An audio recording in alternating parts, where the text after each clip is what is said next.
What if Disney's Moana isn't just inspired by Polynesian mythology, but is actually built on the bones of sacred stories that were never meant to be told to outsiders?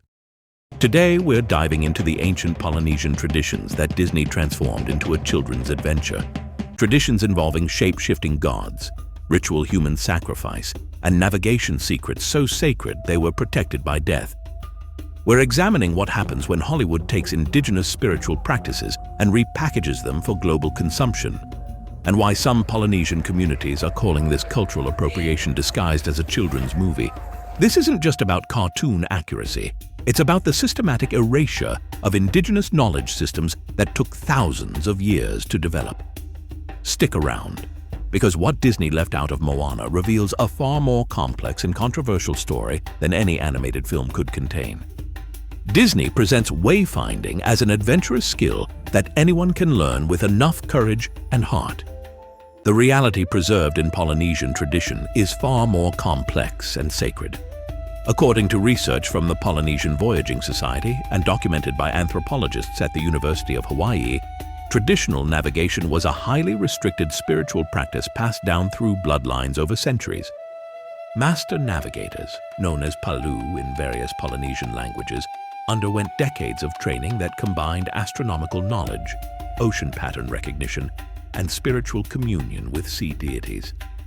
The training process began in childhood and involved not just memorizing star patterns, but learning to read the subtle signs of land reflected in wave patterns, cloud formations, and bird behavior. More significantly, navigators were expected to maintain spiritual relationships with ocean deities through specific rituals and offerings. Dr. Nainoa Thompson, a master navigator who helped revive traditional Polynesian voyaging, explains that the deepest navigation knowledge was considered so sacred that it was only shared with initiated family members. Breaking these protocols could result in spiritual consequences that affected entire communities. Disney's Maui, voiced by Dwayne Johnson with his characteristic humor and charm, bears little resemblance to the complex deity preserved in traditional Polynesian mythology. The real Maui exists across multiple Polynesian cultures with variations that reveal a far more nuanced and sometimes disturbing figure. In traditional stories, Maui is a culture hero whose exploits often involve violence, sexual conquest, and manipulation of both mortals and gods. His theft of fire wasn't the light-hearted adventure Disney depicts, but often involved tricking or overpowering female deities in ways that modern audiences would find deeply problematic. Research by Dr. Catherine Luamala at the University of Hawaii documented over 100 variations of Maui stories across Polynesia. In some traditions, Maui's death comes not from noble sacrifice, but from his failed attempt to rape the goddess of death. The physical representation also differs dramatically. Traditional depictions show Maui as a normal-sized human or sometimes smaller, emphasizing his intelligence over brute strength. Disney's massive, tattooed strongman reflects Western ideas about heroic masculinity rather than Polynesian concepts of divine cleverness. But the most significant difference lies in Maui's relationship to human communities. In traditional stories, Maui often acts according to his own desires rather than human need, sometimes causing more problems than he solves. His gifts to humanity come with prices and consequences that Disney's version completely omits. Disney's anthropomorphized ocean represents one of the film's most significant departures from traditional Polynesian spirituality. In authentic Polynesian belief systems, documented by researchers like Dr.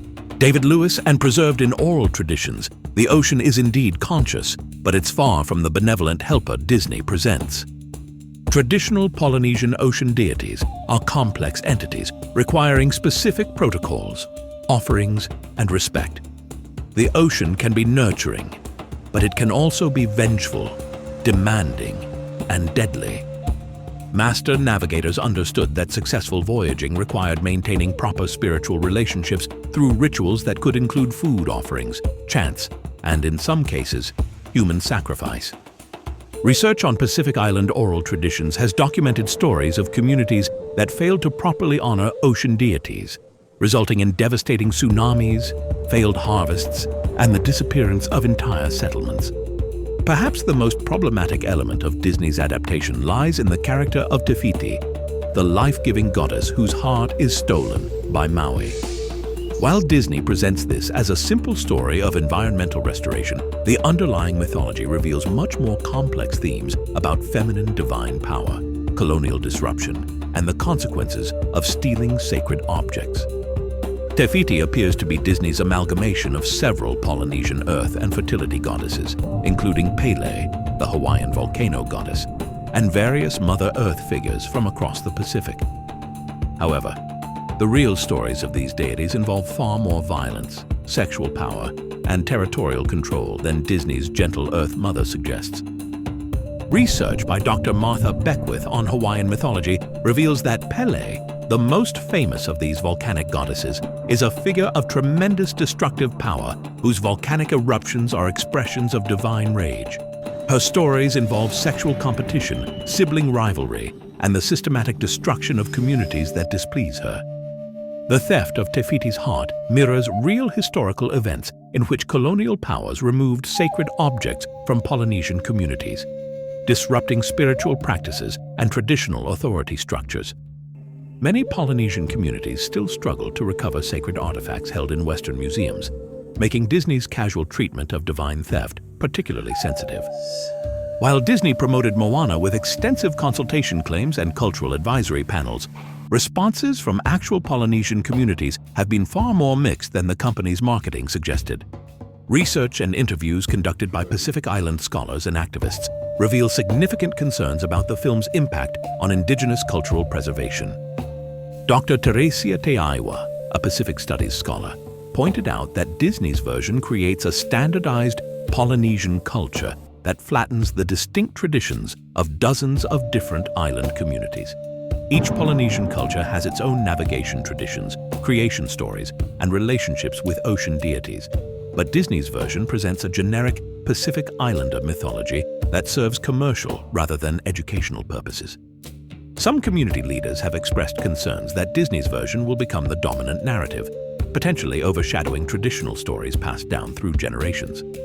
When children learn about Polynesian culture through Disney first, they may struggle to appreciate the complexity and diversity of actual Pacific Island traditions.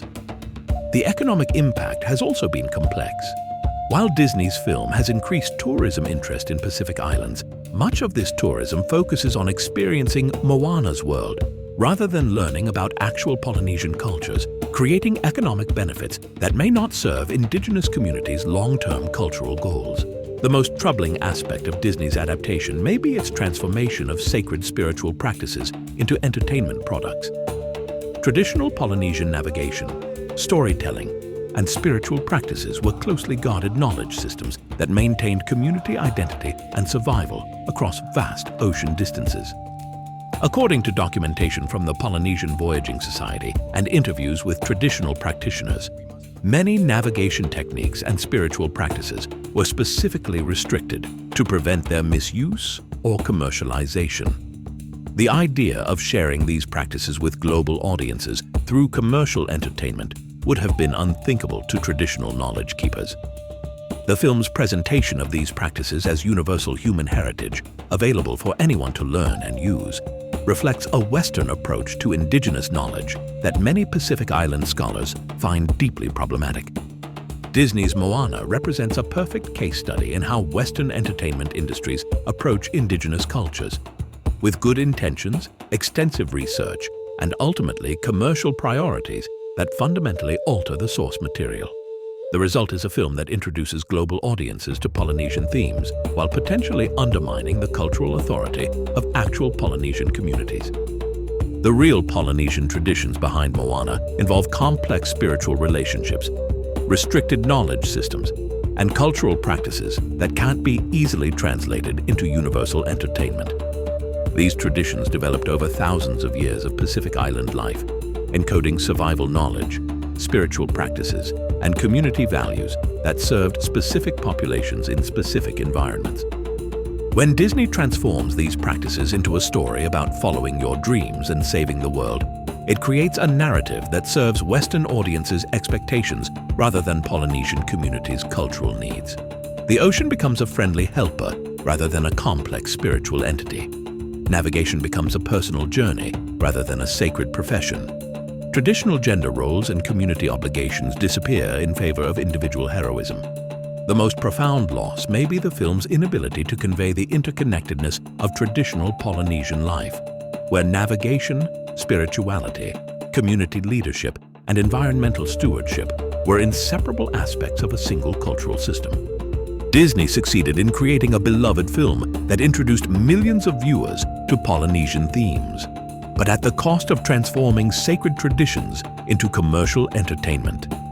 The company's good intentions and extensive cultural consultation couldn't bridge the fundamental gap between indigenous knowledge systems and Western storytelling expectations. And perhaps that gap reveals the most important truth of all. Some stories aren't meant to be shared with everyone, and some knowledge systems can't survive translation into global entertainment without losing their essential meaning.